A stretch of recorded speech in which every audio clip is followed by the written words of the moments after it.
Hello and welcome to Do-It-Yourself SEO Basics for WordPress using Yoast. My name is Chris Eubanks. I own Eubanks Design. We're an SEO, digital marketing, and WordPress company here in Houston. We're going to be kind of going over basics of SEO and the basics of how to use Yoast for those business owners and DIYers out there that want to do some of the SEO basics themselves. So let's get started. Also, just real quickly, two things. One, this is my first real big tutorial created for YouTube, so don't roast me too badly in the comments. And the other thing is, this is actually a companion video to the PDF that I created presentation. I will be popping a link in the description below where you can actually get a download copy of this PDF. So getting right down into it here. I'm going to make a few assumptions. If you've landed here and are looking to use this PDF in this video, one is going to be that you kind of know the basics of WordPress already. Things like how to use the dashboard, how to install a plugin. That you already know how to kind of create content on WordPress. You know how to type on it. You know how to use insert pictures, things like that. You already kind of know a broad stroke of the definition of SEO, search engine optimization. If you have any kind of questions as to exactly what SEO is and how it works, pop your questions below. I will answer them to the best of my ability. And the last thing I'm going to assume is that you have a Google Search Console account. If you do not, I urge you definitely to go get one of those. Stop this video, get a Google Search Console account, and then restart this video again. If you have questions about the Google Search Console, pop those questions below. I will definitely answer them as well. To start SEO, first you kind of have to get on a kind of curtain client search logic thinking cap on. You need to know who your clients are, what questions your clients have, what information can you offer your potential clients, and make sure that you get specific. Don't think of just broad terms, but really kind of dig deep as to what specific questions are your potential clients looking for. Okay, first really big thing is to make sure that this little box here, the search engine visibility box, definitely is not checked. That would be, if you go into reading settings, that would be this guy right here. Definitely make sure that you don't have that checked. Even some professionals, they forget that step just because it is so simple, so easy to miss. If that box is checked, that tells search engines not to index you, not to look at your site. You definitely don't want to do that. That kind of defeats the whole purpose of this video and the whole purpose of you setting up a website. The only time you really want that checked maybe is if you're developing the site, but once you take the site live, definitely make sure that you don't have that checked. Okay, another common mistake is your permalinks. Again, assuming that you know a little bit about how to navigate the WordPress dashboard, go down to your permalinks under your settings. Pick post name, and unless you've got some reason to do custom structure, post name is pretty much the majority of what you're going to pick. That allows to whatever you title your new page, that title using hopefully your keywords that you're going to use for that title name is going to show up in that URL. That is big. That is key in getting your site ranked SEO wise. Again, we're using SEO plugin by Yoast. I know there's several others out there. I've used all-in-one. There's a few others out there. And if you want to offer other ones, your suggestion on other ones, please pop that in the description as well, or pop that in the comments as well, and let's have a discussion about it. But for the sake of this presentation in this video, we're going to go with Yoast. It's pretty much an industry standard. The all-in-one is kind of the other one, but we're gonna go with Yoast here. So install that plugin, and then go into features under General, and make sure all of the tabs are turned on. You're gonna want to. That is under here, under the General. You know, we'll make sure that these features are all turned on. That will give you your sitemaps that you're going to submit to Google Search Console. That's going to give you kind of your word counts, your readability information, readability analysis, your SEO analysis on your chosen keywords, things like that. So definitely all of these things you want to make sure are turned on.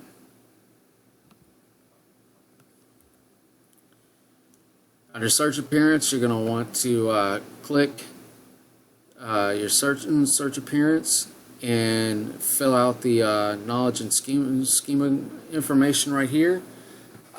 Schema is basically kind of a collaboration between all the major players as far as search engines goes.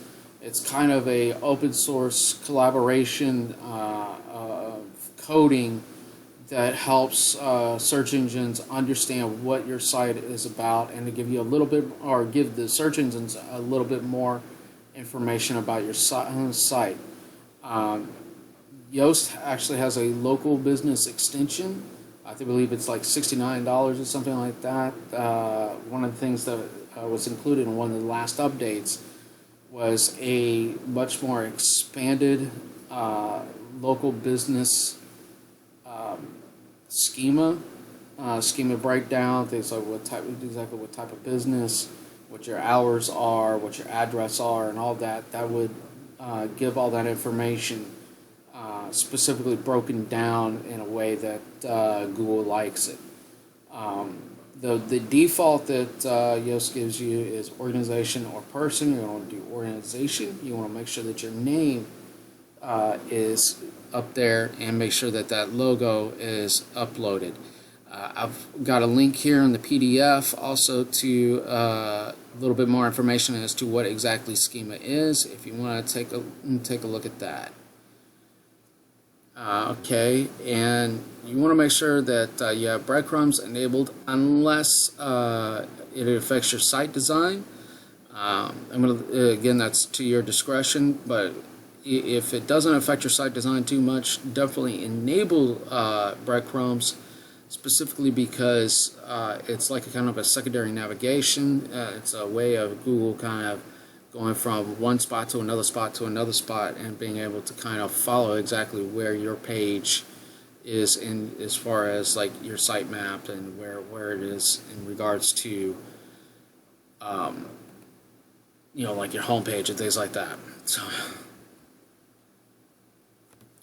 alright, under Search Console, you're done. Definitely want to get Google authorization code to hook that information up, so that basically Yoast and Search Console kind of talk to each other a little bit better. It pulls in some of the data from Search Console. It also is kind of a secondary way of Search Console understanding your site and your sitemap as well. And then as far as sitemaps go, if you click this See XML sitemap, that is where you're going to get that URL and submit that to Google Search Console. It's your sitemaps. You're going to click that little question mark, XML sitemap, click on it there, and it gives you the sitemap URL to submit to Google Search Console. If you, like I said, if you don't understand Google Search Console, pop your questions down below. I plan on making a video specifically for Google Search Console, but for the sake of trying to keep this video as short and digestible as possible, we're just going to kind of assume that you know how, at least a little bit on how to navigate or understand Google Search Console at this point in time.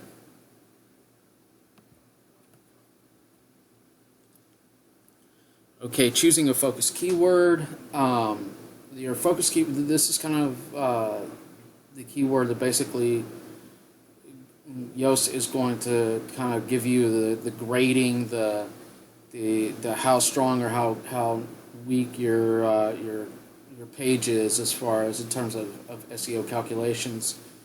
So you're going to want to definitely choose a keyword that is the main focus of your page. Yoast Premium allows you to do also other keywords, multiple keywords on the page.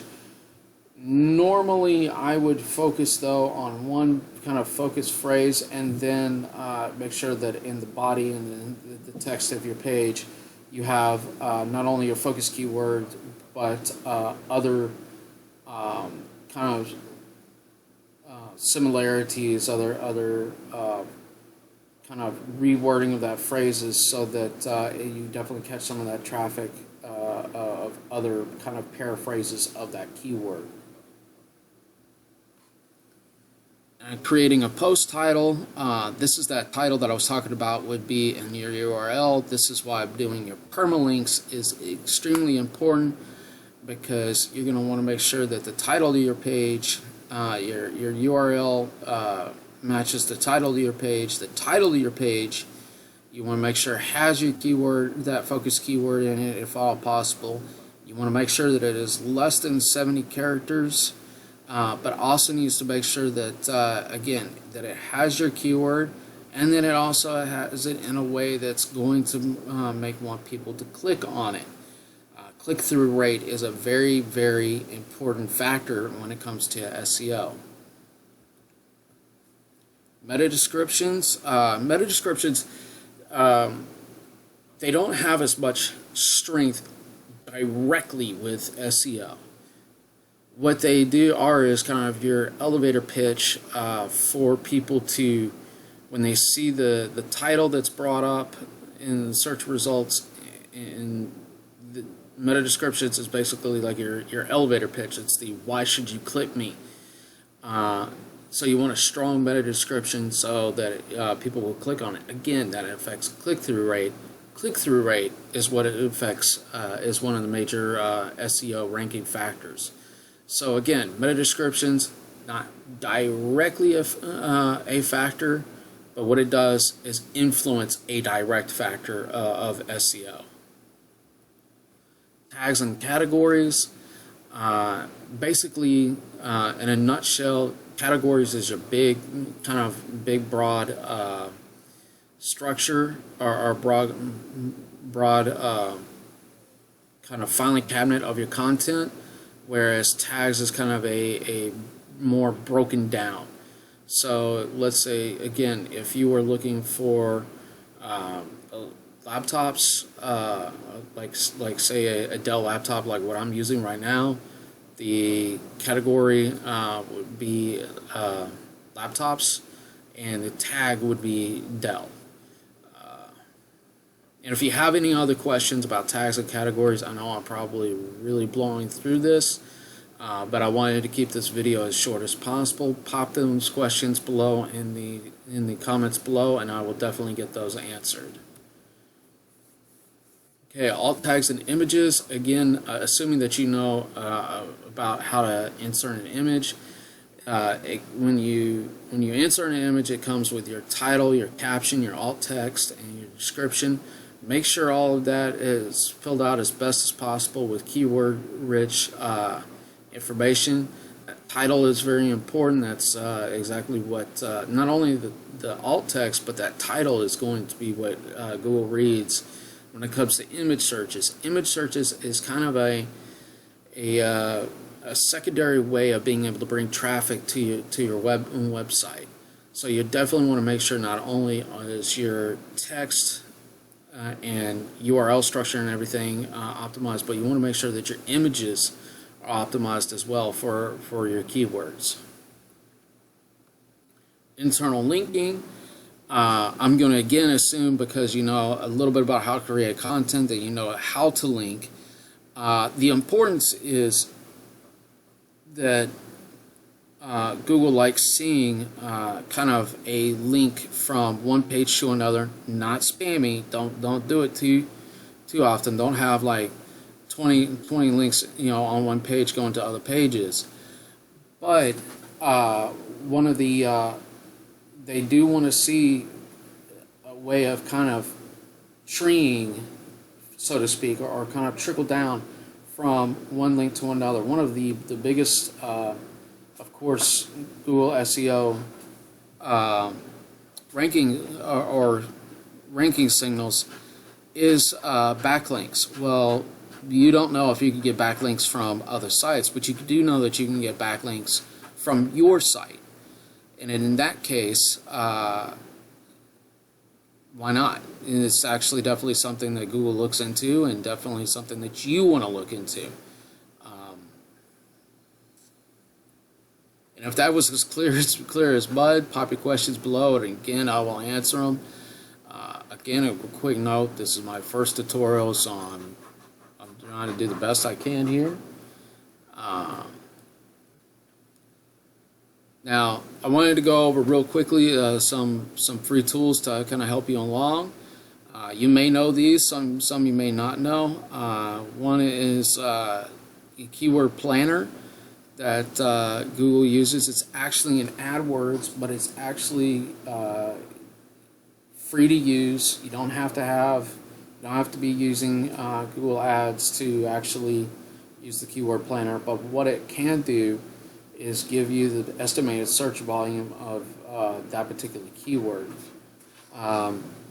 If you want to use, you know, kind of identify trends that are going on, let's say if you're a rock climber, or let's say if you're a realtor and you're wanting to see what is trending on Google for, you know, your area in terms of real estate or in terms of construction, you use Google Trends. Again, Search Console. I cannot stress enough that you need to be using Google Search Console if you are serious about getting your SEO up and going and increasing your organic traffic. You definitely need to be using Search Console. Google Analytics also. Analytics kind of gives you the who's and the what's, you know, what pages and the who's as to, you know, where who's on your site, where they're from. It gives you kind of that breakdown to be able to make good decisions as to what content to add to your site. If you need to add more content to your site, if you need to, you know, it gives you the bounce rate as far as how long people are staying on your site. Maybe your content isn't really that strong and people are bouncing, you know, get 80% bounce rate. Bounce rate is a very big key as well in Google Analytics or Google SEO. So you definitely want to try to make sure that the bounce rate for the particular audience that you're going for is low. A lot of people use Google Sheets. It's basically Google's version of Excel. And then to see how fast your page loads, there's Google PageSpeed's Insights. Insights is actually a good one to use because you want your site to load 3 seconds or less, especially mobile. That's key in not only SEO but in conversion and just about any aspect as far as your website goes. You definitely want it 3 seconds or less. Most people are not patient enough for anything faster than that.